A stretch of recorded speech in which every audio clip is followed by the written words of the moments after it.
breaking down everyday workplace issues and diagnosing the hidden sickness, not just the obvious symptom. Our hosts, James and Kobe. Did we lose a patient? No, that's just my lunch. Hey, thanks for joining us. I'm Kobe, he's James, and let's get started with a question. How do you confront passive-aggressive behavior professionally? With pure, unfiltered aggression. Next question. Maybe Professionally. professionally, right? Oh, yeah, that's the part that I missed. And yeah, that would probably be very, very satisfying, but might not reach that threshold of professional. So, as with most, especially like with interpersonal conflicts in the workplace, really our answer is going to come down to like it's going to have three parts. Right? We need to be able to identify the behaviors. We need to be able to understand where they are coming from. And then we need to resolve the situation in somewhat of a professional manner, maybe not with unfiltered aggression and hostility. And if you have been in a leadership role for, well, pretty much any amount of time, you're probably getting pretty good with the identify angle. Yeah. Uh, it's the understanding and resolving that needs a little bit of work. And it's just, I mean, this topic, man, the amount of passive aggressive behaviors that we see in the workplace is just staggering. Mhm. And Yeah. personally, as someone who, this is going to come as a surprise, tends towards the more direct confrontational approach, it also needs to be handled with a little bit of finesse. Yeah. Yes, absolutely. No, that's very on brand for you. But yeah, you're right. This is a topic that we were excited to talk about Mhm. because it's again like so much of the podcast content comes from the stuff we see in our everyday practices, the stuff we see with clients, the like culmination and patterns that just seem to keep emerging no matter if we're working in governmental stuff or nonprofits or private sector or regardless of the industry. It's yeah. So I mean, but this is one of the most pervasive things that I think we see. So I'm hoping that this is something that people, I'm hoping that you listening are going to find this conversation helpful and Mhm. then you're going to recommend this episode to other people because there is likely, if we do a good job with this, there's likely not going to be, there's likely to be something for here for anybody because Yeah. this is such a pervasive issue that is everywhere. And you're right, we're going to go through the steps of identify, understand, and resolve. That's going to be how we're going to get there. But yeah, so I think we'll kind of use those as kind of our framework to kind of go through. But you're right. If you've been managing, if you've been managing staff, or you've been working with people for more than a few weeks, If you've encountered somebody in your lifetime, you're probably getting pretty good at identifying passive aggressive behavior. yeah, absolutely, It's ridiculous. yeah. But I mean, it is a problem though. Like legitimately, Oh, passive 100. aggressive behavior in the workplace is a concern. It's a problem because it is a form of workplace incivility. It is a way of undermining people, without having to directly confront them. It is gossip. It is, it can tear apart the fabric of an organizational culture. Right. So I do think that we want to kind of clarify and put some parameters, maybe not hard definitions around passive aggressive behavior, but I think it's going to be important for us just to make sure that we're anchoring it's that everyone's on the same page hearing about it. Because like again, I do think there's a bit of like with most things that are kind of out there in the ethos of kind of like society, sometimes there's not a clear understanding about what is and what constitutes and doesn't constitute certain behaviors. So um and I actually want to talk about passive aggressive, but I also want to talk about something that's not as common, which is aggressively passive behaviors. So let's first talk about passive aggressive. Again, the thing that we see the most often. And this Yep. is again, this is a pretty familiar term. It really refers to kind of indirect expressions of hostility or resistance, or like it's like masking our true, like dismissive opinions of people using politeness or silence as our way to kind of again show that kind of that hidden hostility. Yeah, and it's the mask of politeness that is kind of the dead giveaway. It's the trying to undermine or trying to like I see it as undermining because there I have it'll come out. I have some very specific examples in mind that are all too common, but it's that thin veneer of polite behavior Mhm. um, that is really framed from it's an excuse to say something bad about somebody while trying to shrug it off as your well, oh, I'm just being helpful. Yeah, or it's using the silent treatment Yeah, instead of expressing kind of frustration. It's the whole, like fine, whatever, and like there's lots of it has a lot. we'll get into some specifics. Yeah, but I do want to talk about aggressively passive behavior. Now, this is something that's not nearly as common as a term, as a phrase, but I think it's probably just as abundant. And this is really kind of it is a bit of a flip on the whole dynamic of passive aggressive, because what it is it's an intense, even forceful refusal to engage or to take responsibility. Like Hmm. it's almost like weaponizing inaction, right? So it's like refusing to make decisions or forcing others to act. It's like withdrawing completely in a way that like totally derails people and derails progresses. It's about using helplessness or apathy as a control tactic. Like the Mm. whole do whatever you want, I don't care, but then blaming people and talking crap about the outcomes after that aggressively passive response to it. Yeah, Like it, it's a avoidance tactic taken to the extreme. well, it's using passivity as a weapon, and not Yeah. just for avoidance, but it's like active disengagement with the intent to frustrate, to manipulate, and to control. Yeah. See, I personally have a much easier time dealing with that type of behavior because it is clear cut if you are refusing to do things or if you are passing the buck or if you are weaponizing this tactic. My default is going to be to address it head on, and we are very now getting into performance, Hmm. and that's how I'm going to deal with it. I mean, that's not going to be a surprise.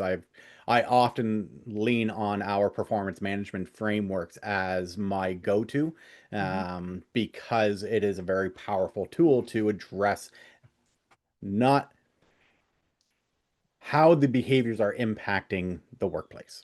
Yeah, you're right. But the thing to keep in mind with kind of both of these two things is like is the fact that it's not like is often not refusing to do the work. It's not refusing to do the big things. It's the small, like again, like passive aggressive behavior is about that concealed hostility. It's about like Hmm. that thin veneer of like sweetness that kind of like is covering up the contempt. Where Mm. aggressively passive behavior is really more about strategic disengagement, right? Like Okay, that's fair. right because so it's often very tactful, it's often very intentional, and it's one of those things where it's like like I know better, I know what's going to happen, and I'm not going to tell the new person that Mhm. that they're gonna that's going to fall on them because it's not my job and I don't really care, right? Right. So sometimes it really is more about that strategic disengagement.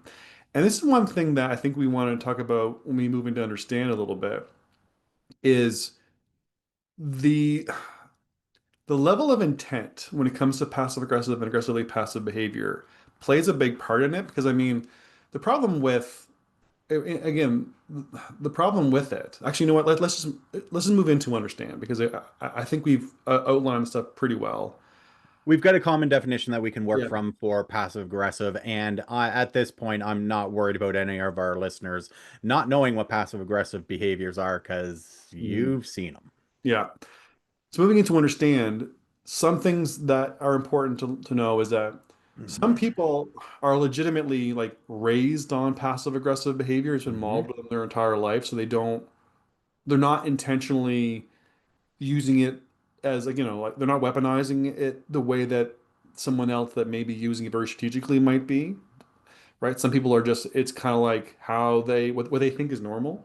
Sometimes it's cultural, sometimes it's just, you're right. It's how they've been brought up in an environment where passive aggressive is the standard. You don't address things head on. You beat around the bush and you try to, it's Undermined and yeah. undermine or manipulate or like, unfortunately, that's the reality. And that upbringing carries through. All of our upbringings carry through throughout our entire lives. It continues to impact how we behave, how we interact with people. Yeah. So this is honestly, if I'm being somewhat self-aware and honest, this is why I sometimes struggle with passive aggressive behavior because my default is to hit things head on. Right. And that for the person who this is not a strategic manipulative action, all that does is create more conflict, Hmm. right? If this is coming from a place of this is how this person understands how you address problems, then Right. my default approach of, well, I'm just going to cut through the noise and address the behaviors head on and call it out doesn't always produce the best results, which is why I kind of alluded to in my intro. You know, I will admit, on camera that Yeah. I'm not always right. Ooh, That yes. that hurts me. Someone capture this for posterity. We need this Yeah, for. this clip better not show up as a YouTube short. Um, Ooh. but really though, we all have things that we need to work on. And for me, passive aggressiveness just it rubs me the wrong way Yeah. because I tend to be fairly direct in my communication. When I'm encountering these behaviors in the workplace, it grates on me. Yeah. So I have to recognize that in myself and recognize that it's not always coming from a manipulative standpoint because that's how it feels when I have a staff member who's coming to me with these passive aggressive complaints or it feels like they're trying to manipulate me and that is an immediate Right. trigger. Yeah. Yeah. Yeah, and I mean, like, yeah, let's again, I don't want to dwell too much on again, there is, we have to be fair and say that some people hurt people. Yes.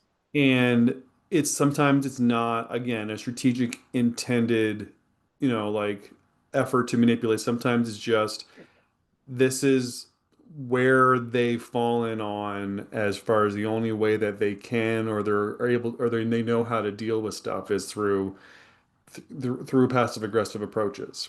Yeah. And the And this is why it's so important to extend grace, right? yeah, Like we can yeah, just extend a little bit of understanding and not assume that mhm, people are coming at it from a manipulative standpoint.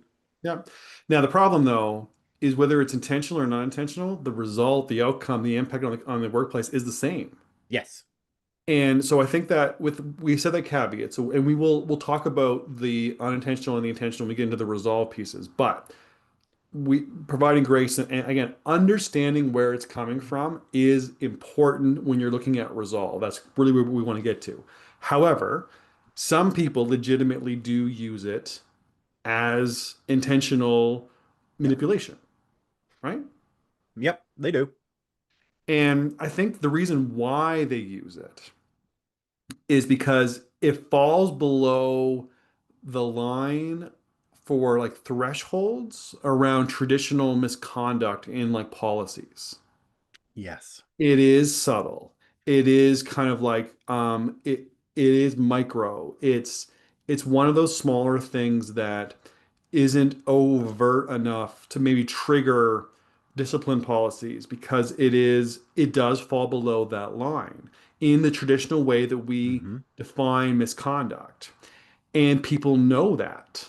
Yeah. So that's why they leverage it, because it's one of those things where, the idea of death by a thousand cuts, but each of the cuts themselves do not constitute enough action for discipline. And usually by the time it does, it's too late.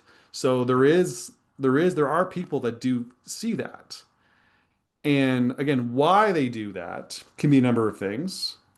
One of the common reasons, we talked about this in a previous episode about the impact of job dissatisfaction, Yeah. right? We talk about how when we're dissatisfied with our jobs, we start pointing at other people and one almost like, I'm not happy, so I want to take away what they have. We get into the whole idea of, like, we talked about in a couple episodes, we talked about strongholds. Strongholds kind of create all of that stuff, right?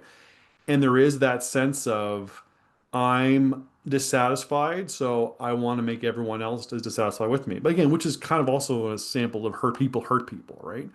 But Exactly. but I mean, sometimes, but it's like, I want to take this person down a notch. Yeah. And I really I think the understanding that behavior, that it is any individual instance of passive aggressive behavior, can be really hard to nail down as a behavioral issue, as a something that would trigger a behavior modification. Right.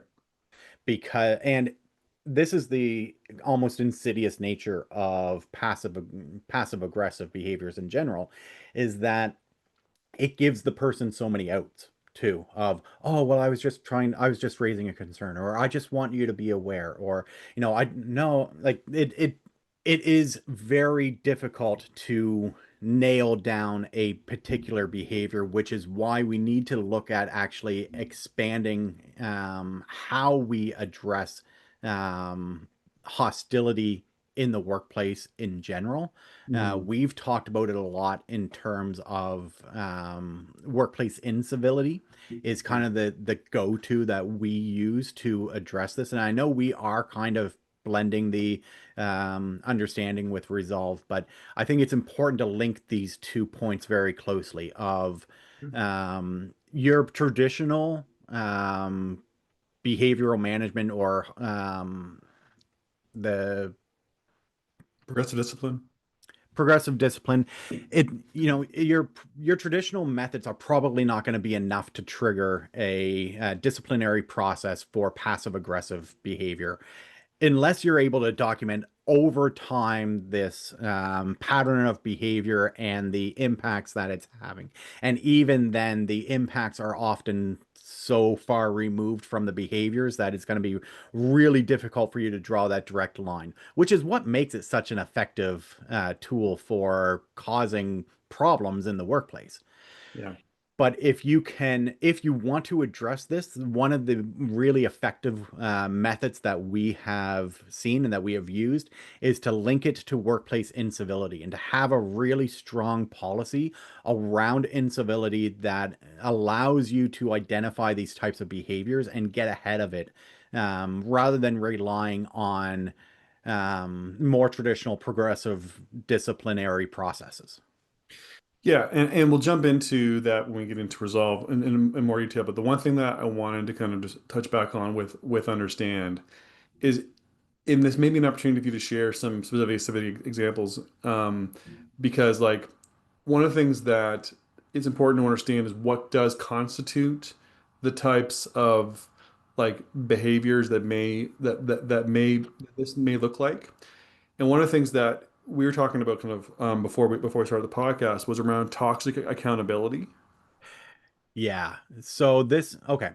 So I'll give you a scenario that I have encountered of a team member who is monitoring their supervisor, monitoring where they are, when they go there, tracking their activities, tracking when they are in the office, tracking when they are not in the office. Even going into our,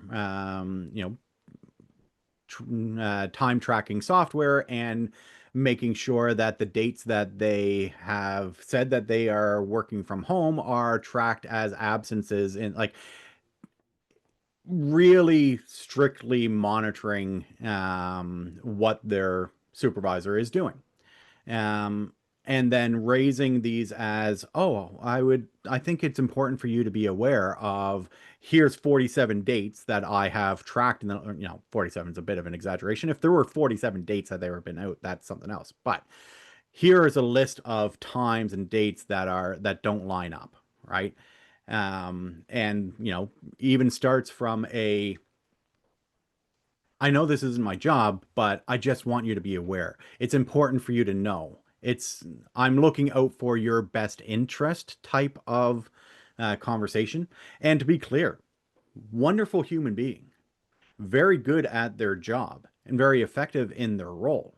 But the passive aggressive behaviors of monitoring what other people are doing and of, really to the minutia of verifying whether or not that person has updated their time tracking system to coincide with the records that the staff member has kept, is this idea of toxic accountability. It is passive aggressive behavior. It is inappropriate behavior, and it does cause significant impacts in the operational culture of the workplace.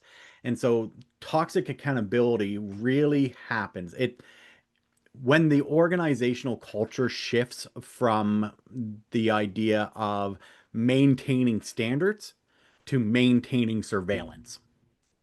Yeah, and I mean, we've talked about this in kind of different examples when work from home happened and companies were implementing keystroke software, Yes. right? I mean, a lot of that stuff when managers were hyper fixated on moments that people were working, like, Yep. they were so focused on surveilling people's time than they were about maintaining the quality standards of the work, Yeah.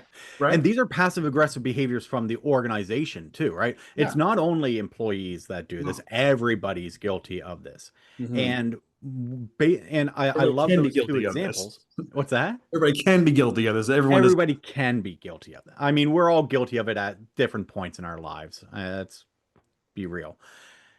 Yeah, I'm going to call you out on it too. I'm sure you've done it at some point in your life. Fine. All right.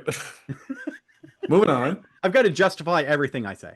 Um, no, but I think you made an important point though, that these the work from home restrictions, the managers surveilling people's every moment, the key logging software to make sure that people are in front of their desks, that is toxic accountability. Mhm. It is passive aggressive behavior because what you're worried about is not really if the work is getting done or not. Because if you were worried about the work being done, then you would check the outcomes.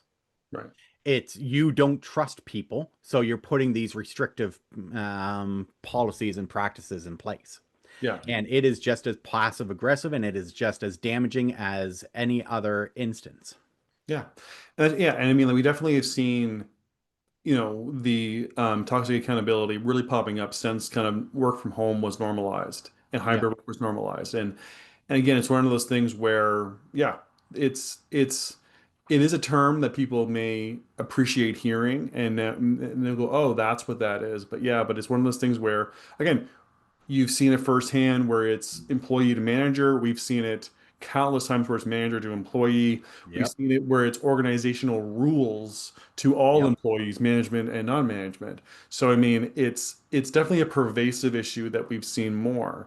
And which is why I thought it was a good example for us to talk about under this understand piece, because understanding what it looks like and how it kind of plays up and down the hierarchy, like or the organizational like Mhm. structures hierarchy, is important to know that anybody can weaponize that toxic accountability as one example of what it looks like to kind of have this passive aggressive type of like undertone within your normalized culture. Yeah. Okay, so let's move on and talk about resolve. And I suspect you and I may have slightly different approaches to this, based on how you've been talking thus far, and And everything that is known about me. knowing you for 20 years. But I mean, one of the things that I think is a fair point that you and I are going to 100% agree on. Is we need is and I think and you alluded to it, you're talking about this one example of this employee monitoring their manager. It's not about the person, it's about the pattern, right? So Yep. naming the pattern and not not demonizing the person is probably a good place to start, right? So it's about trying to put some honesty into the situation and providing some light on it without necessarily finger pointing it and casting blame as intention or trying to say you're doing this wrong, you are wrong. More saying this is a unproductive and damaging pattern that I'm seeing within you. Yeah. And this is a really important lesson for and some for us all to internalize, regardless of if we're talking about addressing passive aggressive behaviors or if we're talking about addressing anything. Attack the argument, not the individual, right? Identify the pattern, identify the behaviors, don't attack the individual, right? Right. That keeps it from, it helps to mitigate the confrontation aspect, because as soon as we go into conflict mode, communication breaks down. People get defensive. Right. Well, and that's just it. Like, so the one thing, so again, I've handled many conflicts in all the work we've done over the years and different roles that I've had. And the one skill I definitely have gotten very, very good at is keeping people from getting defensive Mhm. in the moment, because I know as soon as someone starts to pull up that defensive shield, we're done. Yeah. It's we're falling on deaf ears. It's not going anywhere. I'm not going to get the outcome I'm looking for. So that's one thing that I always am very committed on is making sure that I don't allow for the conversation to go to a point where someone's going to get defensive and shut down on me, because then I know this whole thing is done. And I've shut meetings down when someone got defensive. And I hate doing that because it prolongs the pain of these awkward situations. But it is a better outcome than having someone sitting there with their shield up, avoiding the whole stuff and not listening and disengaging and everything else like that too. It shuts down dialogue. You're no longer able to get to a solution because you're focused on defense. And it can actually trigger that aggressively passive behavior, Yeah. right? They refuse to engage or refuse to take responsibility, and Mhm. they'll just become inactive and they'll say whatever, I don't care, or they'll again they will start, they could potentially, if they get mad, they'll get aggressively, defiantly apathetic about the whole thing. Yeah. And we just That's the best case scenario because they could just get aggressively defiant, and then we have to move into yeah, escalating this in a way that we do not want to escalate it. And that was not the intent of the conversation in the first place. yeah. So the more that you can, again, the way I talk about this with the teams that I lead is I talk about it as villainizing the situation, not the people. Hmm. And, or again, naming the pattern, not the person. These are the types of approaches that allow for people to see the reality of it without necessarily feeling attacked as a person, because that's when the shutdown happens. So that's one of the Yeah. first things that I was trying to kind of do when we're looking at resolve on this. Yeah. And for me, what comes up is, as I've stated, I tend towards the more direct method. And there is a way to be direct in addressing passive aggressive behaviors. I like to call it forced reflective discovery. Yeah. Essentially, what Mhm. we're doing is being curious about the situation, right? Forcing them to reflect on what, like, a bit of it is, play a little dumb, asking questions that are open-ended that allow them to talk about, oh, well, what are you hoping to accomplish with this? That's a bad example, but instead of me coming out and saying, you're undermining your manager, you need to stop, it's, I've noticed you're often bringing concerns around these issues. Help me understand, what is it that you're hoping will improve from this, right? These types of open-ended questions that are going to force the person to actually make statements that they might not realize that they actually have to make, right? Like, Yeah. sometimes these passive aggressive behaviors, people don't necessarily do the self-reflection to see where these are coming from. And if you can, in a positive way, ask questions that lead them on a bit of a self-reflective journey, sometimes these you can actually mitigate and resolve the passive aggressiveness by just people going through the process and seeing how these concerns play out and how they're perceived and really kind of getting to the heart of, well, are you bringing this to me to act on? Are you bringing this to me to come, like, one of the challenges as well is my leadership style tends to be very open and personable. I like to joke around with people. We talked about this in a few different settings that, Mhm. I one of the easiest relationship building tools that I have when walking into any new situation is building those personal connections, being friendly, not crossing that line between friends and friendly, and giving people space to, if they just need to vent, you can vent to me. Mhm. But there's a time when venting is going to force me to put on my manager hat or my CEO hat or whatever role I'm filling at the time. And I'm going to have to start addressing these issues. So leading people on this forced reflective discovery, which is a very nice way of saying manipulative question asking, um, it is an Yeah. effective tool if you want to be a little bit more direct in your communication and hit the nail on the head. Yeah, no, you're right. This approach, again, especially if you're leading it with curiosity, not necessarily confrontation, right? If you, Yes. and And again, that's the key. It can't, at this stage, it can't be confrontational, no, which no, no, is unfortunate. and this is something that you do well because you do a very good job of building rapport with your people very quickly, partially by, just kind of the fact that you don't take yourself too seriously and you encourage other people not to take yourself, and you just joke around with them in a Yeah. very appropriate and like, and almost like inclusive way. So it's a skill that you have for sure. So that makes that piece easier, but it's also the idea of, you're right. It's about having them reflect on their behavior, on their perspective, and on their biases too, right? So Hmm. questions like, can you help me understand what's behind this reaction? Yeah. What is it exactly that's making this such a high priority for you? How much time are you actually placing into this, or how much of your mental energy gets eaten up by this on a regular basis?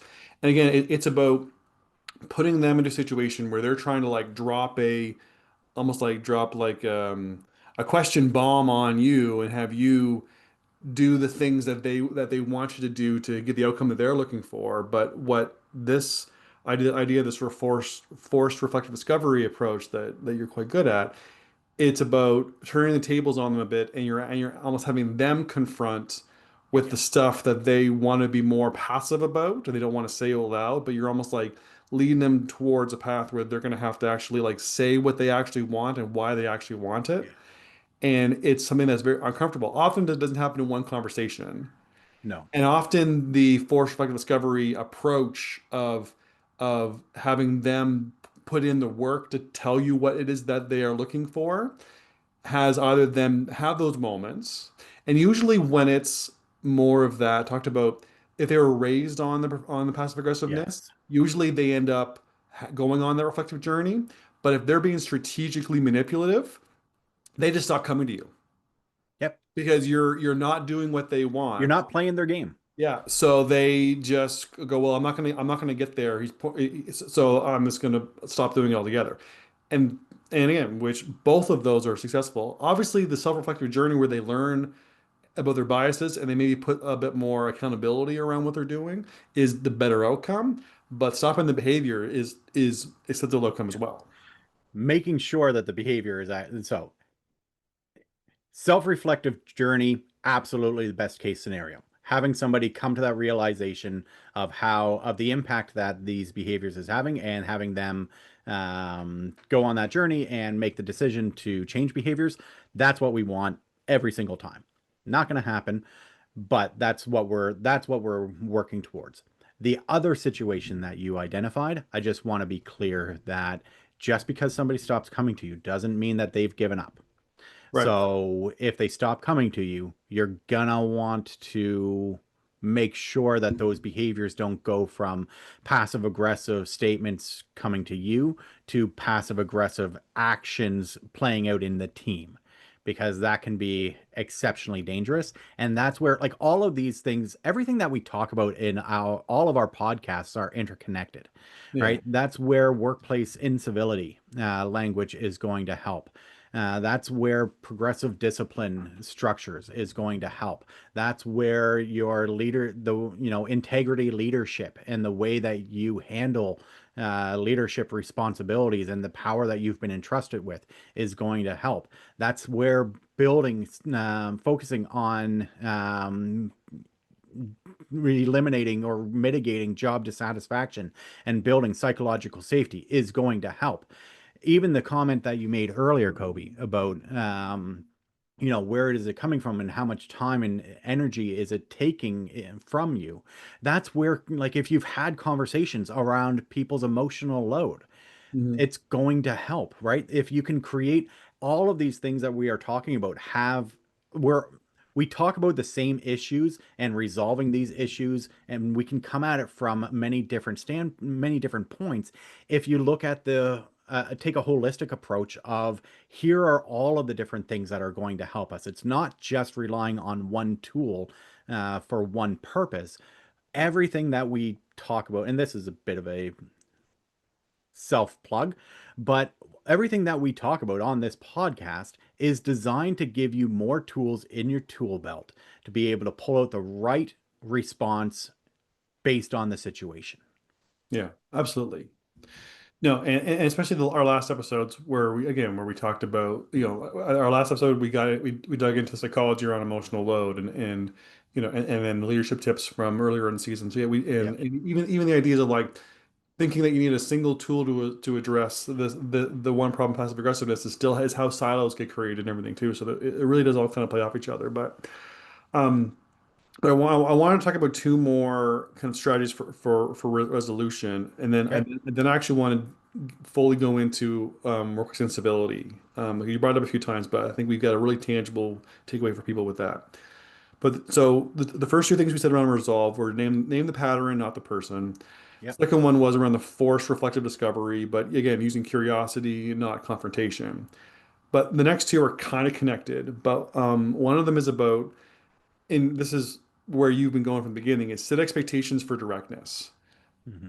Make it normalize the fact that you can actually have a direct conversation with somebody and talk about what you actually need to talk about, not beating around the bush, not, talking euphemisms, like making it very clear about what we're talking about. And then the other part of that is the fourth one is around modeling vulnerability, Hmm. right? So share your own discomfort and or confusion to lower the defenses of other people. So if you reinforce the fact that like candor, directness, addressing problems head on is the norm within your teams and within your organization, that expectation of directness is valuable, but it also allows you to be more vulnerable by being able to share your own discomfort or confusion in a way that will lower the defensiveness of others. Because again, once they put the defensive shield up, the conversation's over. So those two things, whether done separately or in tandem, can be a really powerful way to again get to the heart of it. Like again, like I'm a bit thrown by what you said. Can we unpack that a little bit? Or the idea of going back to the directness, going to say, you and I don't have to agree. We have to resolve this. And again, making it, again, calling it for what it is, but making sure that you're coming from a place of vulnerability, allowing them to come from a place of vulnerability will actually make it easier for them to get to the heart of it. And ideally look for actual true resolution, not just placating and then pushing the problem onto it, like you said before, to another situation later. Yeah. And one thing that it should be obvious, but I want to state it anyways. Um, you've said several times, like, you've made some really important points around, don't let people get defensive. The same is true for you. You cannot approach these conversations from a defensive standpoint. If Yeah. you have your back up, if you have your guard up when you enter into this, into any type of discussion with staff, it is not going to be as productive as it should be. Yeah. The curiosity piece is a really good lens to look at things through because it is a way of breaking down some of those barriers, breaking down some of that defensiveness of asking questions. And asking questions in a way that doesn't feel accusatory Yeah. is challenging. It's a skill. Especially, it is a skill that you're not going to get it perfect the first time. You're not me. Uh, but it is something that we all need to work on, right? It is something that takes practice and that you can develop, but it is so effective in many situations, not just in addressing passive aggressive behaviors, but that ability to break down defensiveness with curiosity and openness and building that rapport with people. If you can do that, your life and work will be much smoother, at least in how you interact with your staff. Yeah. Well, and building on that, the other piece too is that modeling vulnerability. Because I mean, like one of the things that I always lean into is sorry, I say this all the time when we're dealing with like awkward staff issues. I say, let's just embrace the awkwardness. Yeah. And it just kind of, and putting the fact that this is, again, we just had a disciplinary meeting with, we're going to go back to work and we're all going to see each other and we're all going to be like questioning our interactions with each other and like looking for double meaning. And it's going to be really awkward. And let's just own that.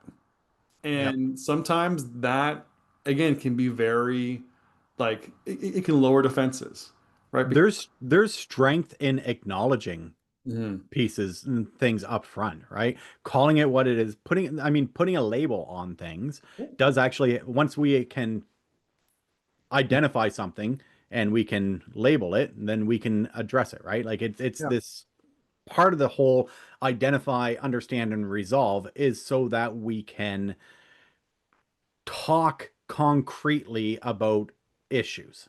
Yeah.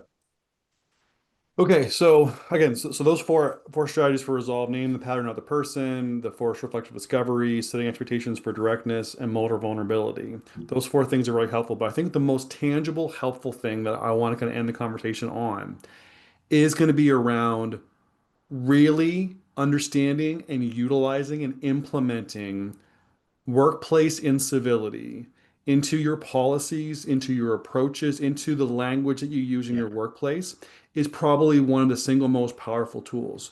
It's one of the first things we put into new policies when we start rebuilding HR infrastructure for organizations because it gives teeth to policies around addressing these lower intensities, these microaggressive, these passive aggressive behaviors, and it draws a higher standard for normal behavior in the workplace that addresses many of the things that fall between the gaps with current processes. And then again, it's one of the most powerful tools that we've used, and it has done so much great work when we've gone into organizations. Yeah, and there's really two aspects that I would like. If you want to roll workplace incivility into your policies, there's two things that I would recommend you do. One, it's the what and the why. What is workplace incivility? You need to be able to define it. So, workplace incivility is the low intensity, disrespectful behaviors that violate norms of mutual respect, collaboration, and psychological safety, even if not overtly hostile or abusive. That's a definition that you can use that kind of lays things out. That's the what. The why are we doing this is really should be so. One of the other pieces that we often immediately put into policies is statements around psychological safety. Yeah. And this is another opportunity for us to tie back to why are do we have this policy? Because we organization XYZ is committed to providing a organizational culture, a workplace culture that allows each person to speak up without fear of retaliation.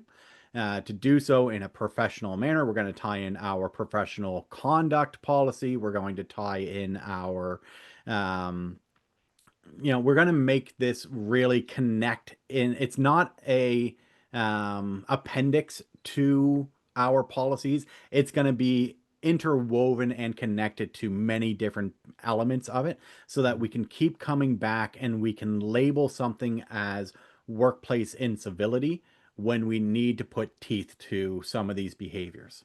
Yeah.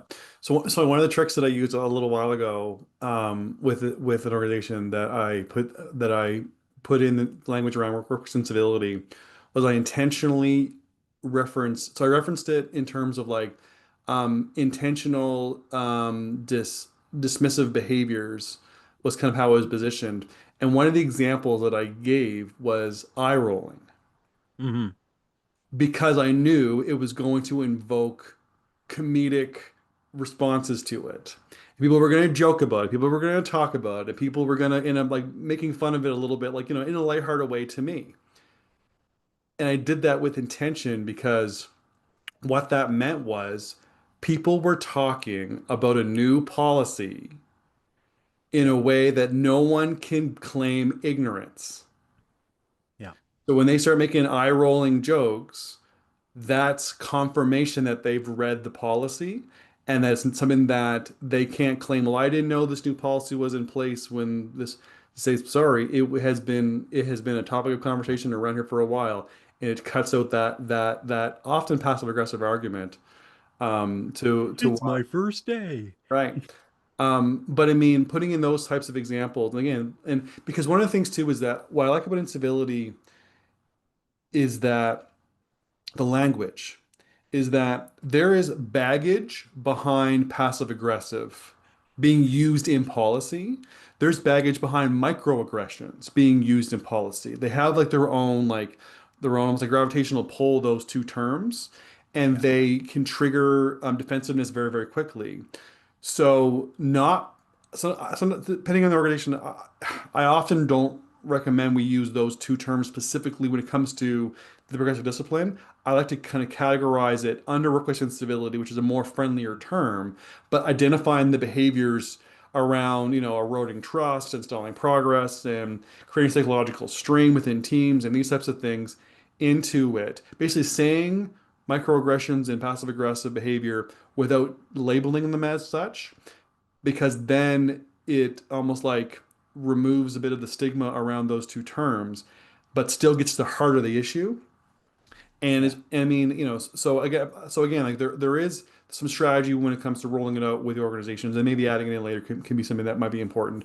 But it is something that if you put this into your progressive discipline policies and you label it with intention, and then it gives, again, like I said before, it gives teams, managers, coworkers, everybody some teeth on how to handle the stuff that we have tolerated in our workplaces for far too long, that erode trust, that damage psychological safety, that really do start to like aggressively conceal hostility. Yeah. It can be a powerful, powerful tool if done properly. Yeah. And it kills any opportunity for people to feel included, right? Like if we're talking about let's tie this all back to our workplace culture hierarchy again, right? Complying, job dissatisfaction, complying with the expectations of the workplace, of the workforce, our the factors of the workplace, that's essential in mitigating job dissatisfaction. Then we move on, and that without that we can't really move into building psychological safety, and without psychological safety we can't build in a workplace where people feel that they belong. And if people don't feel like they belong, then we can't build a workplace where people are fully engaged and motivated, and providing their best work, which is what we want from people. And passive aggressiveness, workplace incivility takes you out at the knees, right at the psychological safety stage, and anything that you're trying to build above it gets Yeah. harder and harder and harder to accomplish if Mhm. you're dealing with workplace incivility or passive aggressiveness. Absolutely. No, that's good. So I think I'll just do a quick summary, but I think this was a great conversation. I'm really hoping that we got to the heart of the issues and that if you listening found that we provided some value, share this episode with other people because, again, you're not the only one that's experiencing passive aggressive or aggressively passive behavior in And their. if you have questions, reach out to us. Like, we Yes. love interacting with people, with Yes, our listeners. Yeah. please do. All right, so the question was, how do you confront passive aggressive behavior professionally? And largely we say that the strategy to address it is to identify, understand, and resolve. And identifying what passive aggressive behavior and what aggressively passive behavior looks like. Or passive aggressive behavior is about concealing hostility, and aggressively passive behavior is about strategic disengagement. We need to understand why these behaviors are so normalized in the workplace and why they're so hard to deal with. And largely it's because they fall below the line of thresholds for traditional misconduct policies. And people often do it intentionally or they do it unintentionally. Either way, it doesn't really matter to the workplace because at the end of the day, they have the same impact. So how do we resolve it? We say you can name the pattern and not the person. You can use curiosity and confrontation, or sorry, curiosity and not confrontation by using things like the forced reflective discovery. Set expectations for directness and model vulnerability. But most importantly, this is about workplace incivility, which should be something that is incorporated into your organizational policies. And because it's something that helps you deal with low intensity, disrespectful behavior and gives you teeth to handle these issues in a way that may be unattainable with your current policies. So intentionally using this kind of language, covering up the things that fall between the gaps is going to be how you can really confront and resolve these passive aggressive behaviors in your workplace with a professional's approach and sustainability long term. Okay, so that about does it for us. For a full archive of our podcast and access to video version that's hosted on our YouTube channel, visit roman3.ca/podcast. Thanks for joining us. For more information on topics like these, don't forget to visit us at roman3.ca. Side effects of this podcast may include improved retention, high productivity, increased market share, employees breaking out in spontaneous dance, dry mouth, aversion to the sound of James's voice, desire to find a better podcast.